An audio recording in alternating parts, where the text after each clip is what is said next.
లక్ష్మి అనే ఒక అమాయకమైన అమ్మ తన కూతురు చిన్నారి తులసితో కలిసి ఉంటూ కష్టపడుతూ బ్రతికేది. ఆమె భర్త చిన్నారి పుట్టక ముందే చనిపోయాడు. అయినా లక్ష్మి ఎన్నో కష్టాలు పడుతూ తన బిడ్డకు మంచి చేయాలని తాపత్రయపడేది. తులసి ఎంతో చురుకైన అమ్మాయి. ఆమెకు చదువుకోవాలనే తపన ఎక్కువ. కానీ లక్ష్మికి డబ్బులు లేవు.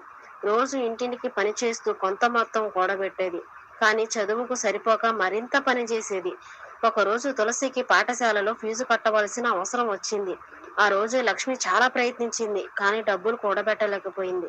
చివరకు ఆమె తను ఎంతో ఇష్టపడే తన తల్లి ఇచ్చిన బంగారు చెవి కమ్మలు విక్రయించి డబ్బులు తెచ్చి తులసి ఫీజు కట్టింది.